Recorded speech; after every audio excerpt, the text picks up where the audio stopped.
Let me tell you why you need to know who Steve Erceg is. Fighting out of Perth, Western Australia, Steve Astro Boy Erceg!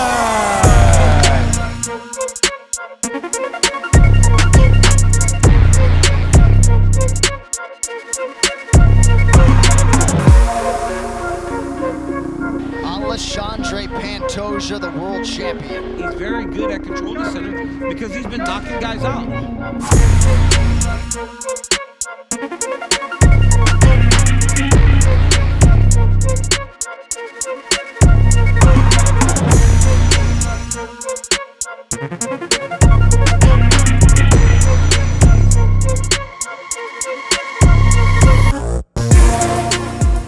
Talking about the main event of UFC 301, Alexandre Pantoja versus Steve Erceg? Yeah, Steve Erceg. Yeah. Yeah. As I'm researching these fights, I love going back and rewatching them, and like your interjections are always a good time. Oh, thank you. Yeah, you're welcome. You're welcome. Yeah. You always come in with the golden nuggets. It's just the right moment. So it's good stuff. Well, thank you very much. You're very welcome. This is an interesting main event. Obviously, flyweight title on the line. Alexandre Pantoja been established in this division forever, and it's part of the reason we're in this interesting situation with this contender, this challenger, I should say, who's kind of everybody's like, Steve, who? I'm sorry, who? But I'm going to come off the top of this video and tell you I am very much on the Steve Erceg train. Not that I'm predicting he's going to win this fight, but I'm a big fan of him and his style. So my question for you off the top is, what was your initial reaction to this matchup, and kind of what has been your initial reaction to Steve Erceg overall? Because I know you've been there for, I think, all of his fights. So let me get into that first. What my thoughts on Steve Erceg are as a fighter. I think he's a fantastic fighter. He's outstanding. He's the cleanest striker in the entire division. Mm-hmm. And I say that with confidence because I look at the entire division. I go, man, there's no one who is as good as he is in terms of being able to throw punches in a way in which is efficient, effective, and just smooth. Mm-hmm.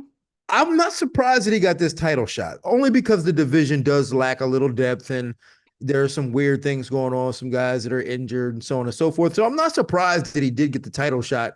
And I'm not mad that he got the title shot. You know, like some people are always like, oh, people don't deserve it. He's the rank this and that. But I'm just thinking, you know, at the end of the day, man, we want good fights. Yeah. Like we just want good fights. And I think this has the potential to be a great fight because when you look at these two guys, they're so contrasting in styles. And I love how you can look at male flyweights and go, they're not all the same. Because sometimes we kind of put them in a box. Oh, they're these little fast guys. And yeah. But these two guys are completely different. They are completely different. And I'm with you. It was not a matchup I was expecting. I kind of thought it was going to be Muhammad Mokaev because, I mean, you look down the rankings, right? And the problem / good thing for Pantoja is he has beaten almost every single one of them, and many of them twice. And then you've got, I believe, Albazi, who's injured. And is Kai Kara-France injured as well? He might be injured as well. Don't quote me on that, but you know, that takes those two guys out of the equation. Everybody else, he's already beaten, some of them more than once. Yeah, and I mean, there's Manel Kopp who's injured. All these guys are injured, and Steve Erceg makes sense. And I think the reason why Muhammad Mokaev did not get it is I think they realize how young he is, and I think they realize how much potential he has. I think they say, you know what, he's going to have his opportunity, and when he has his opportunity, we want him to be a little bit more mature. So I think that's the reason why he didn't get it. But I love this fight, man. If Steve Erceg walks out with his hand raised, I will not be surprised. I know. I'm completely with you. This is one of the few videos. I'm not working this show. I'm not going to Brazil. So this is one of the few videos where you will actually get picks out of me. And while I'll come off the top and tell you, gun to my head, I'm not picking him to win, but I will not at all be surprised if he does. Like, not even a little bit. This is a much closer fight in my mind than I think a lot of people realize it is, because I remember watching first off, the kid's on an 11 fight win streak for a reason, right? 3-0 in the UFC. And I realize he's been here less than a year, but I remember sitting, I did the desk for his UFC debut, which was on 8 days notice against a top 10 guy. And I'm sitting in Bristol and we're watching the fight. And I remember the second that that fight started, I was just like, whoa, the eye test is everything that you just described. How efficient, and it's not, efficiency is such a, it's not something that like we get all jazzy about, right? It's not the most exciting, sexy thing to talk about, but it's so incredibly important. What is it? What's your, Oh, help me with the Speak for phrase. yourself here. When I think of efficiency, I get turned on by this. Like, what do you speak for yourself?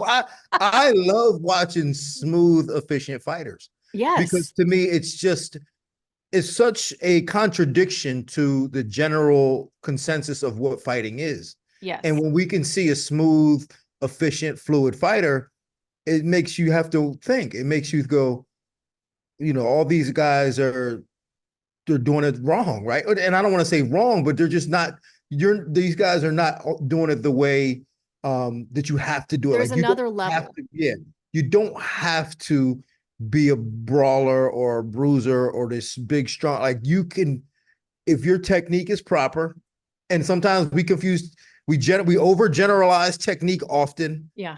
But if your technique is proper, it's efficient.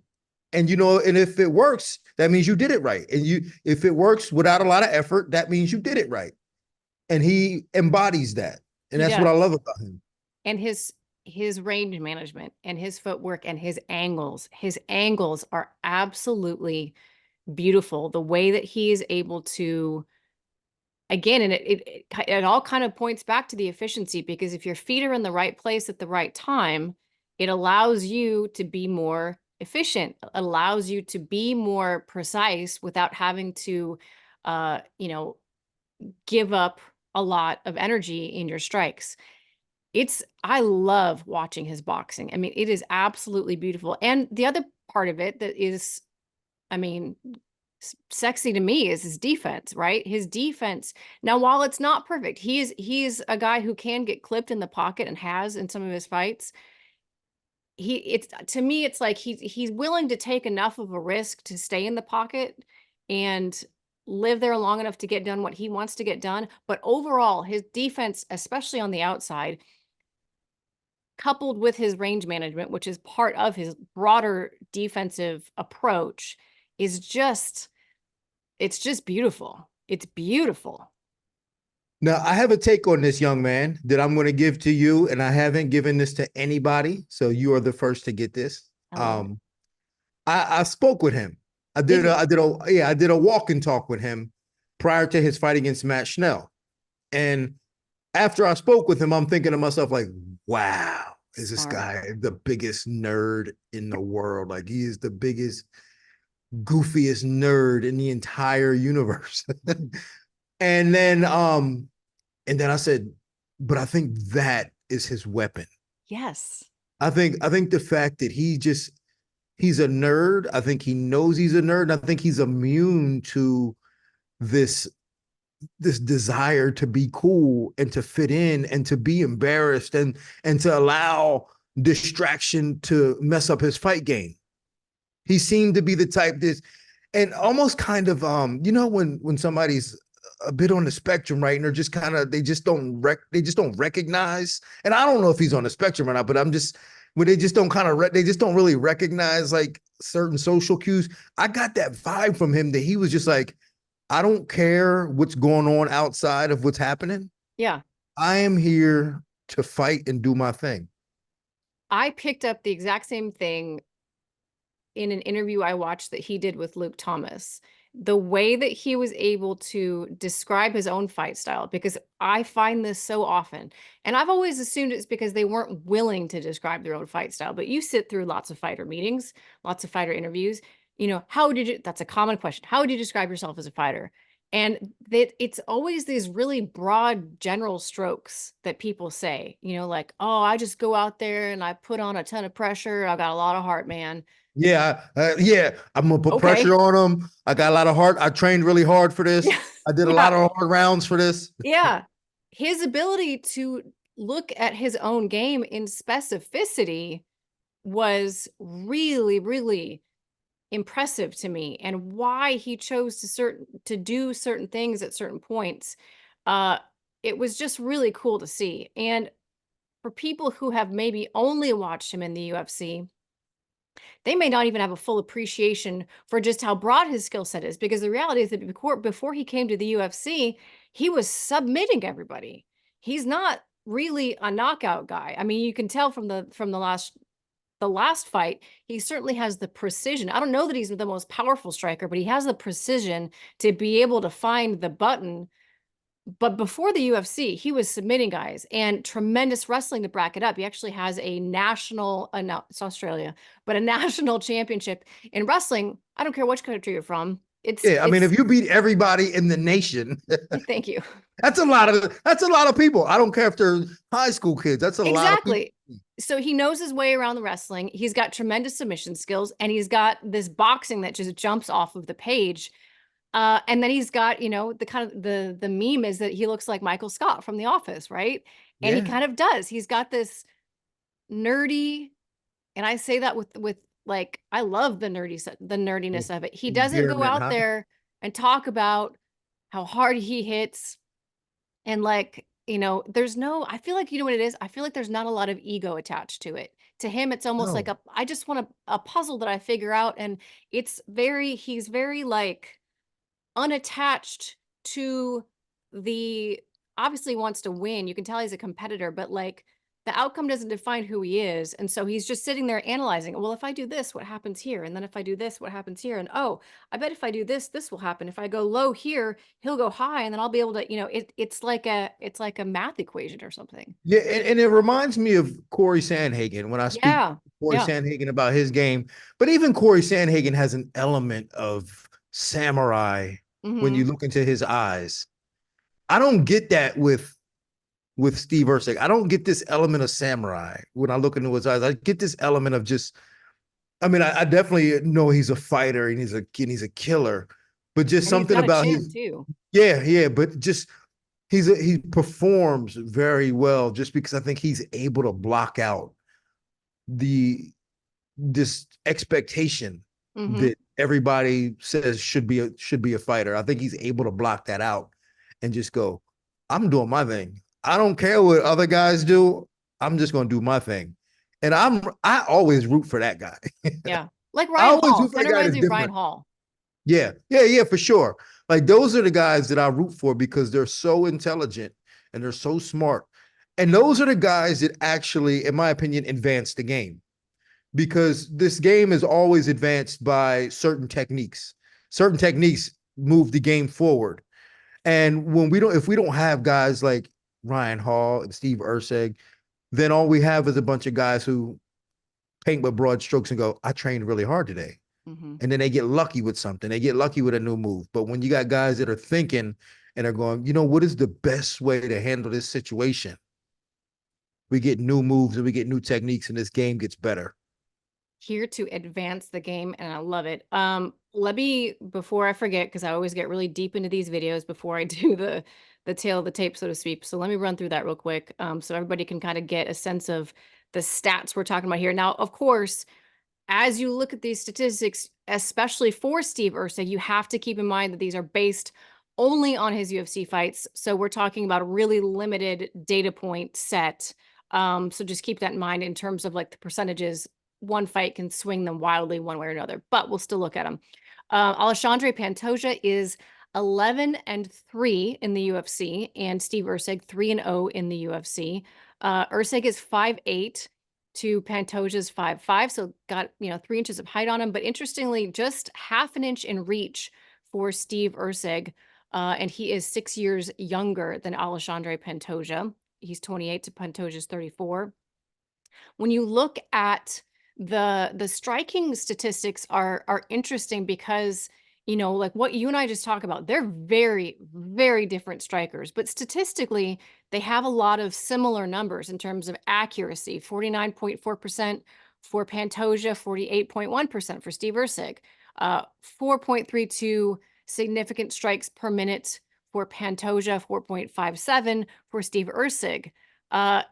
Honestly, nothing really, as you run down here, nothing really jumps out. We're like, oh, this is where fighter A or B has a massive advantage. Steve Erceg, 77.8% takedown defense to Alexandre Pantoja's 67.1% defense.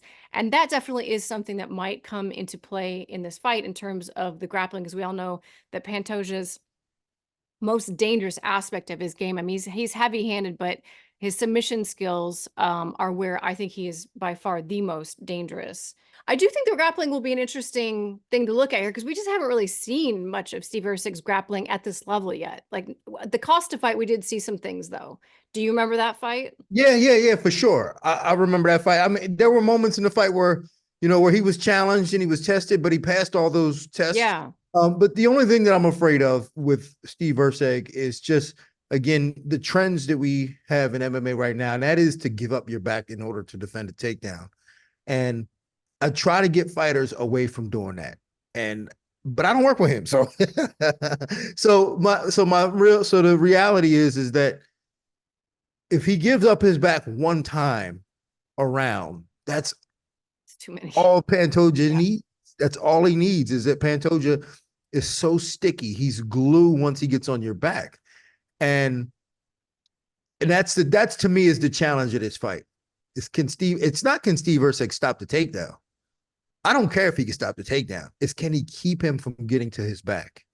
Because if Pantoja can get to your back, he's winning the round. He's not giving that up. So that's the challenge, I think, for Steve Erceg, because to me, he's the better fighter, cleaner fighter, but that doesn't mean he's going to win. That doesn't even mean he wins more often than not. It just means that Pantoja's so good at getting to your back and you can't get him off. It's the reality of it. So I think that's Steve Erceg's challenge. And hopefully he's addressed that in practice. I'm going to give him the benefit of the doubt and say that he did. But, if he didn't, then it's going to be really difficult for him to win this fight. Well, and certainly Pantoja champion for a reason. I mean, you look at the last 5 of his wins, and it's just it's everyone that you would want it to be in the flyweight division. Again, pointing to the fact that we're having to go down all the way to the number 10 ranked guy to find an interesting matchup for Alexandre Pantoja, because he's been around so long and beaten so many of the best guys. And a lot of that, like you say, does come down to his ability. He's got a unique set of skills on the feet in terms of very, very aggressive, not a ton of straight shots, but just super aggressive, willing to get in there and mix it up. And even when things get hard, like they did in the Brandon Moreno fight, and even when he wears himself out, his ability to dig deep in those situations and find a second wind and not give up on himself and not start to have those voices creep in, the voices that only start to come in when you're starting to get gassed. His ability to do that is something that, in my opinion, you can't really teach necessarily. You can try to be conditioned for it, but you can't teach a guy to have heart when his body will not do what he's asking it to do. When you think about the fight he had again when Pantoja fought Alex Perez, and just seeing how Alex Perez looked over the weekend, he looked fantastic, by the way. Alex Perez looked phenomenal. And the way Pantoja mowed him down, the way Pantoja ran across the octagon with no regard and just mowed him down. And then he totally bullied him. And he didn't even catch him like in a choke under the neck. It was like a face crack while he was standing up. Yes. I mean, it was just with disregard to and disrespect to his opponent. And when you got a guy like that, it just kind of defies logic. It defies what we know of fighting. And it defies what I know of fighting, but kind of confirms what like an idiot thinks fighting is. Oh, just run across and beat a guy up. Yeah. Yeah, sure. Just run across and just bully him. Like that, you don't do that at this level of MMA. And somehow Pantoja did that. He does, yeah. Somehow he does that. So but how much longer can he keep this up for? This is my question. How much longer can Pantoja keep this up for? I mean, if he can pull this off on Saturday night, hats off to him, but I'm not sure he can keep this up for much longer. Do you feel like I guess I shouldn't say do you feel like, where do you feel like this fight, the pivotal parts of this fight will be? Do you think it's going to be in the clinch? Do you think it's going to be wrestling on the fence? Do you think it's going to be out in open space? I think it's gonna be in the open space, because I think it could come down to like one punch. I think, and that's just a coin toss, right? When you're talking about guys that are this fast, and when you talk about Pantoja, who may be just as accurate as Erceg, because he's just throwing right in your face, and just you can't miss from the range at which he throws at. So he has an opportunity to just overwhelm Erceg, and then Erceg just always has that, just slip and rip, like slip and bang, and then catch you. I mean, his left hook against Matt Schnell, like if I were to say, here's how you throw a left hook, that's the one I'm going to have you watch. Yeah. Watch this left hook. Yeah, that's the one I'm going to have you watch. Watch this left hook that Erceg throws against Matt Schnell. It's the way he set it up too, because he feinted the jab, he went low with the 2, and then he kind of stayed at that level, and you could see that Schnell thought he was going to rip him to the body. So his guard drops, and then he just came right back. I mean, it's literally a combination that you train on pads, all the time. And that's what I love about it, right? Because when you see guys hit pads, everybody looks great on pads. Shadow boxing, everybody looks great. But then when a person's in front of them in a fight, sparring, they look, Yeah.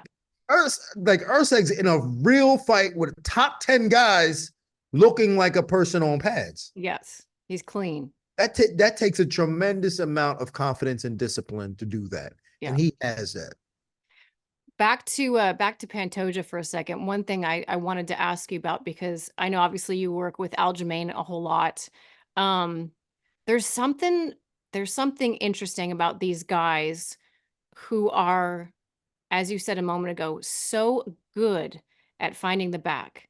And I feel like it's not even that they find the back, they force the back in really strategic ways, not force it in like a brooding sense. They funnel the decision tree into, you've got this way out or this way out. And pretty much the only option they give them is to give up the back. And it's so cool to look at the details of how those guys operate. Do you see some similarities in terms of Aljo and Pantoja in the way that they approach taking the back? Well, the thing is, they're just prepared for it, because, and like I said earlier, I think that right now where the game is that, and because we've learned in the last couple of years, like wrestling has been a heavy influence in the way we learn how to grapple for MMA. We take our cues from wrestling. Yeah. And in wrestling, you just give up your back. It's okay to give up your back. So that's a cue. So it's like, all right, I'm just going to give up my back, even just for a little bit, like even just escaping a little bit to give up your back. And that's okay for a wrestler. Oh, to just swim your arm back in. And that's okay for a wrestler. So when you look at guys like Aljamain and Pantoja, they're just looking for that little opening. They're just looking for that angle. All they need is an angle. Then they create a wedge to where you can't turn back and you're stuck. And that's all they need is an angle. It's just a little angle. Jillian Robertson the same way. They just need a little. That's true. I should have included her. Yeah. They just need a little angle, and they know that it's coming, because we understand that everybody's getting their grappling cues from a wrestling perspective, and that is to give up your back and fight hands. But they're taking it back without giving you their hands and doing things a little different. So it's going to be very difficult for people to stop that until they stop giving up their back. And she's so good. Speaking of Jillian's so good.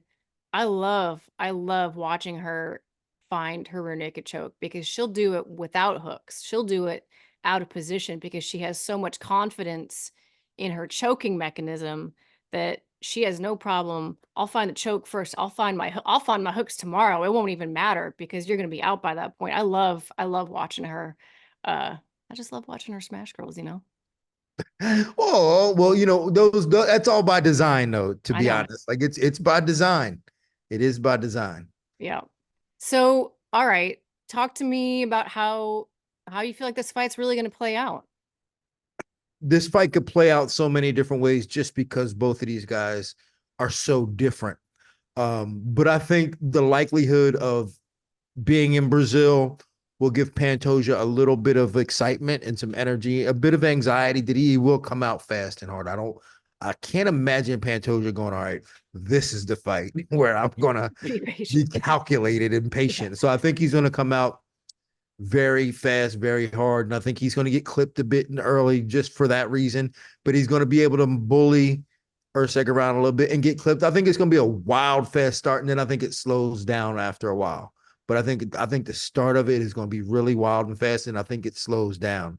But once it slows down, one of two things will happen. It'll slow down because Pantoja's on his back, or Pantoja's just struggling to get a takedown and can't do it, and can't get close enough to even get back exposure.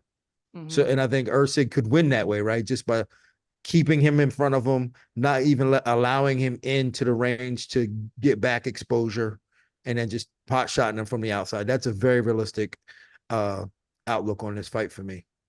Yeah, Pantoja has not fought in Brazil in 10 years. I mean, think about that. Finally being able to come home, main event, defend, hopefully be defending your belt. That's a lot of added emotion for a guy who operates a lot off of emotion and heart. And, you know, like you say, tends to be a fast starter anyway. So I agree with you. The beginning of this fight might look like a couple of frogs in a blender. We'll see. Well, but you know what? The thing is, Brazilian guys, most of them fight with that type of emotion, and most of them are elevated by that type of emotion. Oh, yeah. Yeah, I always tell, don't get too emotional. Brazilian guys get emotional, and I'm like, man, be careful. Carlos Oliveira's out there, you know, crying and you know, sobbing before every fight, and then he just goes out there and absolutely murks guys. So, and they don't really get, even if they're tired, they still have a little something left in them. They can look tired and dead tired. They'll still have a little something left in them. It can beat you. So you always got to be careful with a Brazilian guy in Brazil, man, because they feed off the energy of the crowd. 100%. And that crowd down there is something special indeed. It will be incredible to see this fight go down in Rio coming up at UFC 301. I think it's going to be a good one, Dean. I think it's going to be a really good fight. And I think a lot of people are going to walk away, win or lose, like, man, Steve Erceg is good. You know what I mean? Regardless of the result, I think a lot of people are going to be open. Their eyes will be opened to what a tremendous talent he is. Yeah, no doubt about that. And I will be there in attendance. I am actually taking your place on the weigh-in show. Good. So I think I might wear a wig. You should wear a blonde wig. Yes. Stuff your shirt a little bit. Yeah. I might do my best Laura Sanko impression. Pretend I know you don't drink. You could pretend like, oh, I'm happy Yeah. drink. Oh, yeah, you could. Yeah, right. Pretty easy to make fun of me on that show for sure. Yep. Well, good. Well, enjoy Brazil. Stay safe. Have fun. Appreciate you taking the time. And guys, we have another video, the co-main event. The King of Rio is back, so don't miss it. There's other videos on this channel as well. Dean always joining us. Thank you so much. We'll see you there.